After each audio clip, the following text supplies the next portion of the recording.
Charles Zizenstuhl, bonjour. Bonjour Christophe Et Barbier. bienvenue. Vous êtes au cœur de la commission des finances, donc vous avez passé quelques nuits sur les bancs de l'Assemblée pour débattre de la partie recettes du budget qui n'a pas été votée. Alors, pourquoi ce blocage? Vous déclarez dans une tribune du journal L'Opinion, la gauche est en train de gagner la bataille idéologique sur le budget. Qu'est-ce que ça signifie? Ça veut dire qu'on est en train de voter des impôts quasiment toutes les heures, quoi. C'est ce qui s'est passé la semaine dernière lors de l'examen de la partie recettes du budget. Pour simplifier, le gouvernement a proposé un budget avec 30 milliards d'euros d'augmentation d'impôts initiaux. Et c'est ajouté à ça la semaine dernière 40 milliards d'impôts supplémentaires votés par la gauche, majoritairement aussi par l'extrême droite. D'ailleurs, on ne le dit pas assez. Donc on a déjà un choc fiscal de 70 milliards d'euros.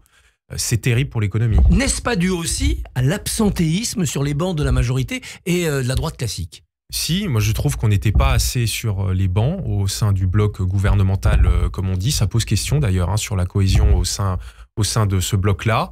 Et il y a eu une surmobilisation des groupes de gauche. Et donc c'est pour ça que je dis qu'en réalité, ils sont en train de remporter le combat idéologique. Tout ça peut-être parce qu'il n'y a pas de socle commun. Ce qu'on appelle le socle commun dans cette alliance qui va des LR jusqu'à EPR, ça n'existe pas en fait. Vous n'êtes pas d'accord sur le fond. C'est un gouvernement qui s'est formé très très rapidement et je pense qu'il faut que la doctrine économique soit clarifiée. C'est-à-dire que pendant 7 ans, avec Emmanuel Macron et Bruno Le Maire, nous avons soutenu les entreprises, nous avons soutenu les entrepreneurs, la politique de l'offre. Et de l'attractivité de la France. Voilà, l'attractivité qui a apporté des résultats d'ailleurs, la baisse du chômage, l'attractivité de la France en Europe, la relance de l'industrie. Et là, c'est vrai que pour le moment, il faut clarifier la ligne économique. Où est-ce que ça bloque? La droite devrait adhérer à cette oui, stratégie. mais moi, ce que je regrette avec certains collègues comme Mathieu Lefebvre ou Charles Rodwell, c'est que le discours de soutien aux entrepreneurs ne soit pas assez fort. Il faut soutenir les entreprises, il faut soutenir les entrepreneurs. C'est ça qui manque un petit peu. Les impôts ne permettront pas de tout résoudre. Et là, on revient à cette facilité française qui consiste à croire qu'on guérit les maux de la France avec des impôts. Sur le terrain, beaucoup d'élus commencent à s'alarmer justement de la situation des PME, des ETI qui investissent moins, qui embauchent moins. Vous le sentez aussi? Oui, on le sent. Alors moi, je suis élu en Centre-Alsace, donc c'est une région très industrielle, très dynamique, très artisanale aussi. On a senti déjà au moment de la dissolution qu'il y avait des inquiétudes. Mais c'est vrai que là, les hausses d'impôts massives sur l'économie, donc ça sera à minima 30 milliards, auront de toute façon un impact récessif sur la croissance. Et donc, on va sentir un ralentissement de l'économie. Et il y a beaucoup de chefs d'entreprise qui le craignent aussi. C'est pour ça que nous sommes certains, là, on nous appelle un peu les fondamentalistes, à répéter, il faut soutenir les entrepreneurs. Et il ne peut pas y avoir un fardeau fiscal trop fort sur les entreprises. Les restrictions sur l'apprentissage, ça participe de cette logique? Vous le regrettez ou il faut faire cet effort? La politique, il y a des efforts qui peuvent être faits, mais l'apprentissage, ça a été une grande réussite du macronisme. On a remis la France dans cette culture du soutien aux jeunes qui veulent aller travailler tôt dans les entreprises, etc., etc. Donc, on peut faire quelques ajustements à la marge, mais il ne faut pas détricoter une politique économique qui a fonctionné pendant 7 ans. Cette victoire idéologique de la gauche, est-ce que c'est dû aussi à la présence à la tête de la commission des finances d'Éric Coquerel et à une certaine forme d'habileté, de talent de sa part? Éric Coquerel est quelqu'un qui préside plutôt bien la commission des finances. La force qu'il a, c'est qu'il a une doctrine économique très claire, dont il ne varie pas. Mais je pense surtout que le discours de la gauche émerge parce qu'on ne sent pas beaucoup de mobilisation aujourd'hui autour des entrepreneurs. Et une France sans usine, une France sans entreprise, c'est une France qui va droit dans le mur. Et donc l'espèce de légèreté avec laquelle, depuis des jours, vous avez des groupes qui votent comme ça des taxes et des taxes à n'en plus finir, pour moi, est dangereuse. Et donc là, il faut se ressaisir, il faut qu'il y ait un mouvement qui repart de soutien aux entrepreneurs, aux chefs d'entreprise. C'est les pigeons dont vous souhaitez le retour, là, comme en 2012. Alors ça, je ne sais pas. Moi, je suis responsable politique, je suis député. Donc moi, mon travail, c'est dans l'hémicycle, en commission et dans les médias, comme ce matin, de porter le message de soutien aux chefs d'entreprise. Mais il faut le dire. Voilà, nous sommes à 7% taux de chômage pour arrondir.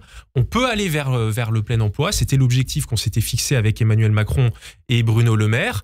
Mais pour qu'on arrive à cet objectif du plein emploi, il ne faut pas charger les entreprises de trop de taxes et il faut continuer à porter ce discours positif. Mais les Français se disent, les entreprises s'en sont mis plein les poches, il y a eu l'inflation, il y a eu les aides pour la Covid. les entreprises peuvent payer un peu. Oui, mais les aides de la crise sanitaire, c'était pour éviter un effondrement de l'économie. On aurait eu le pays qui se retrouve au chômage. Dans les entreprises, vous avez des Françaises et des Français qui travaillent. Et d'ailleurs, beaucoup de Français le voient très bien. Donc les aides qui ont été données aux entreprises, ça ne va pas dans la poche des patrons. Ce sont des aides pour l'investissement, pour recruter, pour moderniser les outils de production. Et je le rappelle, parce qu'on a tendance à l'oublier, cette politique a donné des résultats. Mais les dividendes records, ils vont bien dans la poche des patrons. Ouais. Des résultats. Il y a effectivement, les dividendes, c'est la rémunération du risque. Là aussi, il y a un débat, parce qu'il y a pas rien qui n'est fait dans ce budget-là, mais la sonnette d'alarme que nous voulons tirer à certains, c'est n'allons pas trop loin, parce que si on ne donne plus de possibilités aux entreprises d'investir ou d'augmenter les salaires, parce que cet argent permet aussi d'augmenter les salaires à terme, et ben toute l'économie française en pâtira, et donc à un moment, ça va retomber sur les Français avec un risque de hausse du chômage. Heureusement, on va vous rassurer, tout ce qu'on a vu au Parlement, c'était un simulacre. Il va y avoir le 49.3. Vous êtes favorable à son usage rapide ? Ça, c'est la décision du gouvernement. Moi, je pense qu'il est quand même important qu'on ait un débat long. Alors là, c'est vrai que le débat est même... est à la fois long vous avez et dépassé lent. Les délais, vous y revenez le 5 novembre. Il y a 1500 amendements qui restent toujours à examiner sur la partie recettes. Ça reviendra peut-être dans quelques jours, puisqu'on a 40 jours à l'Assemblée. Mais il faudra qu'à un moment, il y ait aussi du sérieux, de la responsabilité qui soit pris dans la décision finale sur le budget. Ça s'appelle le 49.3. Ça sera Michel Barnier de choisir le moment. Voilà. Mais je pense quand même, il faut laisser quand même le temps du débat également sur la partie dépenses, deuxième partie. On va faire des économies normalement. L'État doit faire des économies. Ce sont les annonces de Laurent Saint-Martin et Guillaume Kasbarian. Donc il y a un objectif de 5 milliards d'économies supplémentaires. Moi, c'est un plan que je soutiens. Et oui, mais ça coince tout de suite. Hein. Les 3 jours de carence pour les fonctionnaires au lieu d'un seul, ça y est, on a des menaces de grève à l'hôpital et ailleurs. Je dirais c'est le jeu. Je pense que le gouvernement l'a anticipé. Mais ce qu'il faut comprendre sur les jours de carence pour les fonctionnaires, c'est que la grande majorité des fonctionnaires font bien sûr tous leur travail avec grand sérieux. Il y a 10 ans, on avait un taux d'abstentéisme qui était à peu près équivalent entre le privé et le public. Et on observe les dernières années qu'il y a une hausse très importante de l'absentéisme dans la fonction publique. Donc, il faut prendre des mesures pour revenir à une certaine équilibre. C'est un coût de 15 milliards d'euros par an pour le budget de l'État. C'est énorme. Il y a un combat au cœur de ce combat pour les économies qui est le vôtre. C'est celui sur l'AME, l'aide médicale d'État. Est-ce que vous sentez que ça prend une bonne direction, c'est-à-dire réduire cette dépense tout en préservant l'aide à ceux qui en ont besoin? Moi, l'aide médicale d'État, j'avais dit en son temps qu'effectivement, il y avait un certain nombre de choses qu'il fallait recalibrer et qu'il fallait retravailler. Il y a eu des travaux d'ailleurs entre-temps, puisque il y a eu le fameux rapport Stefanini-Evin, donc un homme de droite, un homme de gauche, sur ce sujet explosif. Donc il y a des recommandations qui ont été formulées. Moi, je pense qu'il faut les mettre en œuvre. Après, la suppression de l'AME, moi, c'est quelque chose, par exemple, que je n'ai jamais dit, parce qu'il faut qu'on garde un dispositif de soutien pour les urgences sanitaires vitales des personnes qui sont en situation irrégulière. Donc là, j'imagine que le gouvernement, qui fixe quand même une ligne de fermeté sur ces sujets, va travailler un recalibrage de l'AME. Il y a de l'argent beaucoup à prendre ou c'est un leurre? Je ne pense pas que ce ne sont pas les masses qui permettent de faire des économies massives. L'AME, en gros, c'est 1,2 milliard d'euros. Alors, ça a beaucoup augmenté les dernières années. Ça aussi, il faut l'avoir en tête. Mais ce n'est pas ça qui va permettre de rétablir les finances publiques, il faut être très clair. Nicolas Sarkozy avait supprimé un poste sur 2, ou plus exactement, n'avait pas remplacé un partant sur 2 dans la fonction publique. C'est la bonne méthode? Ça a été une expérience où le retour a quand même été très partagé. Moi, c'était pas assez ciblé. C'est ce que j'ai beaucoup entendu, c'est-à-dire que on pensait que mettre une règle comme ça simple permettrait de faire des économies.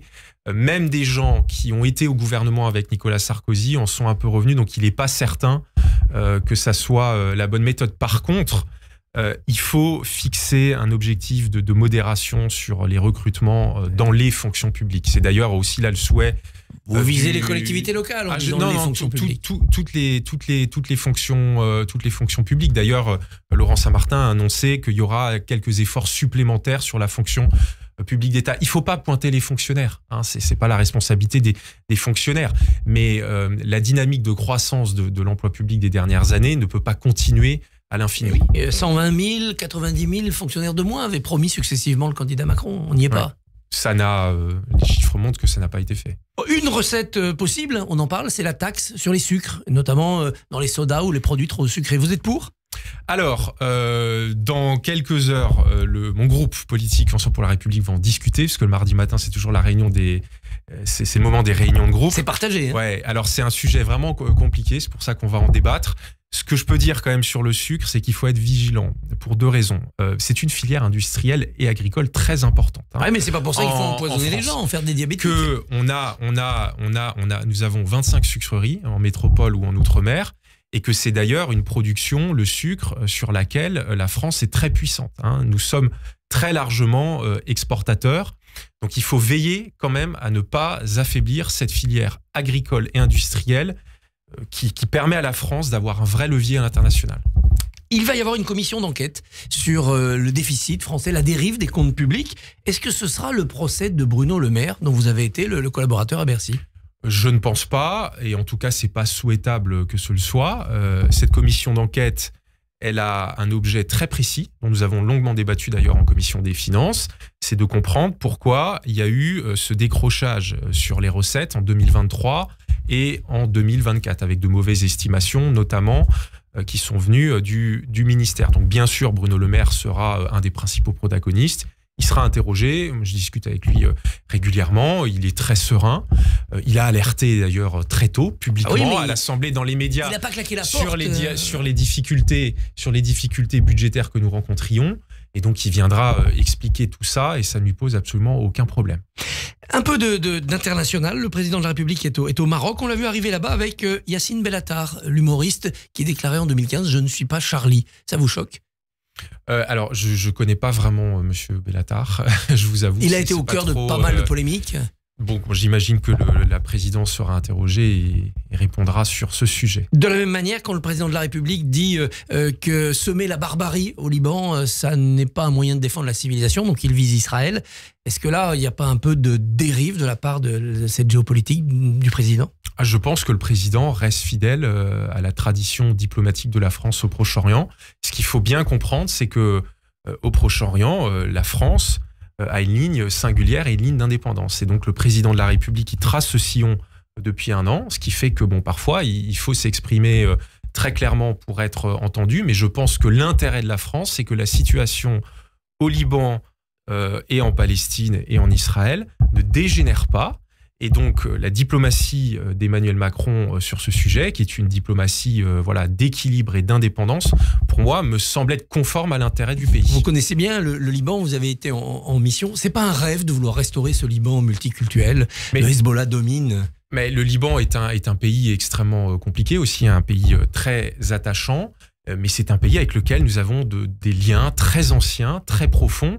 Et donc, si la France veut continuer à jouer un rôle, avoir une influence au Proche-Orient et singulièrement au Liban, nous devons garder notre ligne singulière. Et pour moi, le président de la République a raison.